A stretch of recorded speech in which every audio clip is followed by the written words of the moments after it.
Hi hello అందరికీ నమస్కారం. నేను సుజిత్. సో ఇప్పుడు డైరెక్ట్ పాయింట్లోకి వచ్చేద్దాం.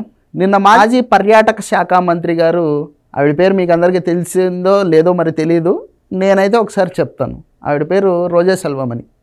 నగిరి మాజీ ఎమ్మెల్యే అనమాట, అండ్ మాజీ మంత్రి కూడా. ఆవిడే నిన్న మళ్ళీ చెన్నై నుంచి ఆంధ్రప్రదేశ్కి వచ్చి ఒకానొక సభలో కొన్ని కామెంట్స్ చేశారనమాట. దాని గురించి మనం జస్ట్ ఒకసారి చూసుకుందాం.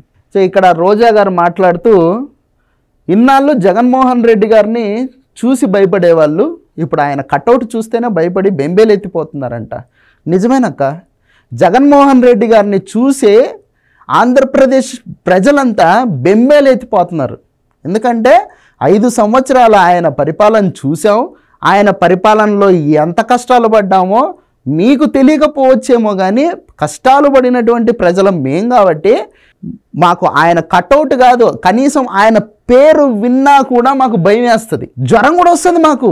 ఎందుకంటే ఆ ఆకారం అటువంటిది, ఆయన ఆలోచనలు అటువంటివి, ఆయన చేష్టలు అటువంటివి, ఆయన చేతలు అటువంటివి. మీరు కొత్తగా ఇప్పుడు వచ్చి మైకు పట్టుకొని జగన్మోహన్ రెడ్డి పేరు వింటేనే, కట్అవుట్ చూస్తేనే భయపడిపోతున్నారు అంటే నిజమేనక్క, భయపడిపోతాం. ఆయన అంతటి గొప్ప వ్యక్తి, మరి భయపడక ఏం చేస్తాం? ఆ అద్భుతమైనటువంటి వ్యాఖ్యలన్నీ మనం కూడా ఒకసారి చెవులారా విందాం.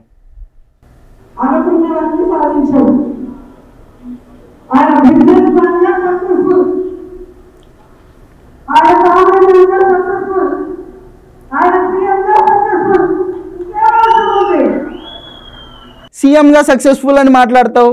సీఎంగా ఆయన సక్సెస్ఫుల్ ఎప్పుడుకా? ఏం చేసినాడు ఆయన ఆంధ్రప్రదేశ్ రాష్ట్రానికి? ఒక రోడ్డు ఏమన్నా కానీ వేసినాడా?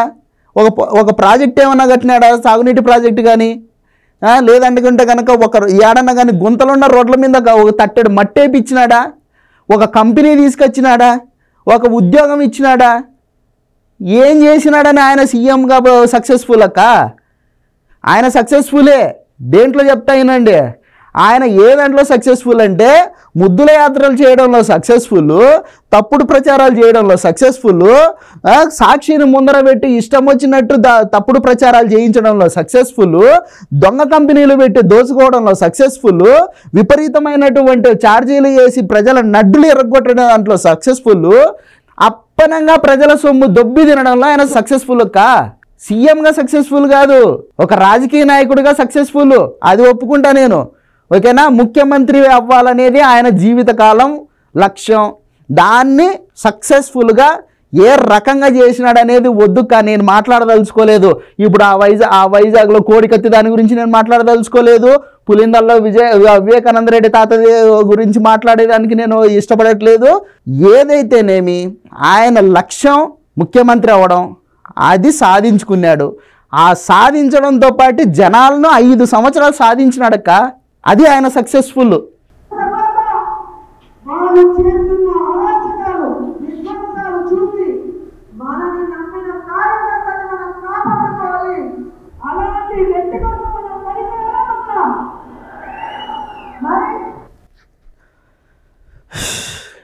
ఏంటి ఈ కథలన్నీ? జనాల కోసం పోరాడుతున్నారా? ఎప్పుడు పోరాడినారమ్మా మీరు జనాల కోసం? మీరు 24 గంటలు పోరాడేది మీ సొంత ఆస్తులు పెంచుకునేదానికి, మీ దోపిడీలు చేసుకునేదానికి, మీరు ఆర్థికంగా లక్షల కోట్లు సంపాదించుకునేదానికి. ఇదే కదక్క మీరు చేసిన పోరాటాలు. మీకోసం అని చెప్పేసి మీ కార్యకర్తలను బలి చేస్తున్నారా? నీకేం చెప్పు, బంగారంగా వస్తావు, నెలకొకసారి ఇట్లాంటి మీటింగ్ పెడతావు, మైకు పట్టుకుంటావు, నీకు నోటికి వచ్చింది మాట్లాడతావు, రెచ్చగొడతావు, వెళ్ళిపోతావు చెన్నైకి. నీ మాట నమ్మేసి మీ కార్యకర్తలు ఏమన్నా కానీ ఏది పడితే అది ఇష్టం వచ్చినట్టు. అసలే వాళ్ళు కోతులు కంటే దుర్మార్గులు, నీచులు, నికృష్టులు మీ కార్యకర్తలు.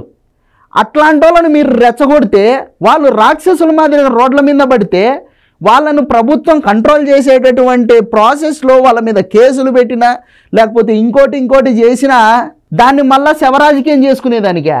ఎందుకు ఇట్లా రెచ్చగొడుతున్నారు మీ వాళ్ళను? అంటే ఆంధ్రప్రదేశ్ ప్రజలు ప్రశాంతంగా ఉండేది మీకు ఇష్టం లేదు. 24 గంటలు ఏదో ఒకటి రాష్ట్రం రావణ కష్టంగా మార్చేసింది సరిపోక, మీరు అధికారంలోంచి దిగిపోయిన తర్వాత కూడా మళ్ళా రాష్ట్రాన్ని రావణ కష్టంగానే కంటిన్యూ చేయించాలని చెప్పేసి మీ సైకో బ్యాచ్ను రెచ్చగొడుతున్నారా? ఇట్లా రోంతన్న ఉండద్దా? ఏం జనాలు ప్రశాంతంగా బతికేదే ఇష్టం ఉండదా మీకు? ఏడ దొరికిన సంత ఇది మాకు?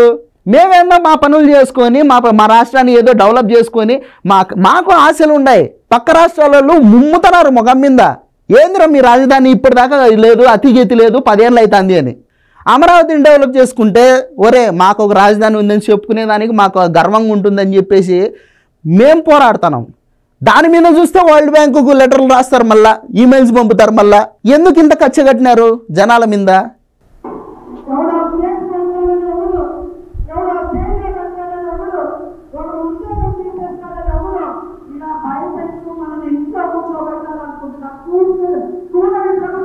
నీకేమక్క వారానికి 4 దర్శనాలు, ఓకేనా? ఒక్కో దర్శనం మీద ఇంత లెక్క సంపాదించుకుంటేవి. టీటీడీ వాళ్ళు పర్యాటక శాఖకి ఇచ్చేటటువంటి 3000 టికెట్లు, దర్శనం టికెట్లను కూడా ఒక్కొక్క టికెట్ 300 రూపాయలు అయితే 300 రూపాయల టికెట్ నువ్వు అమ్ముకునేది 3000కు, 4000కు, 5000కు. బాగానే సంపాదించినావు, నువ్వు ప్రశాంతంగా ఉంటావు. పాపం వాళ్ళు ఏదో నెలనాపొద్దు జీతాలు చేసుకునేటోళ్ళు, జీతాలు తీసుకొని ఉద్యోగాలు చేసుకునేటోళ్ళు. నువ్వు రెచ్చగొట్టిపోతే నీ మాటలు విని వాళ్ళు రెచ్చిపోయి వాళ్ళ ఉద్యోగాలు పోగొట్టుకుంటే వాళ్ళ కుటుంబానికి ఎవరు దిక్కు? మీ పార్టీ ఆఫీసులో కనీసం మీ కార్యకర్తలన్నా పిలిపించి ఇంట్లో కనీసం పూట అన్నం పెడతారా? పెట్టరు. వాళ్ళనైతే కుక్కల్ని చూసినట్టు చూస్తారు. ఎందుకంటే వాళ్ళు 5 రూపాయల కోసం పనిచేసేటోళ్ళు, పేటీఎం కార్యకర్తలు. వాళ్ళకి అంతకంటే గౌరవం ఏడు నుంచి వస్తుంది? అంటే ఇప్పుడు మీరు రెచ్చగొట్టే మాటలన్నీ వినేసి వాళ్ళు కనుక రోడ్ల మీదకి వచ్చి ఇష్టం వచ్చినట్టు చేసి వాళ్ళ ఉద్యోగాలు పోయినా, వాళ్ళ కుటుంబాలు రోడ్డు మీద పడినా వాళ్ళని చూసి మీరు రాజకీయం చేసుకుందామనే యావే కానీ, ఓకేనా? వద్దులేరా.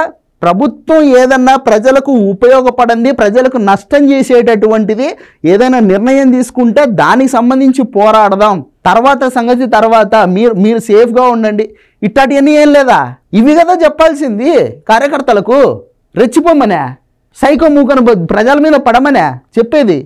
ఒకటి రోజక్క, దయచేసి మీ సైకో మందని మొత్తం ఆంధ్రప్రదేశ్ ప్రజలు, ఓకేనా, వద్దని చీత్కరించినారు.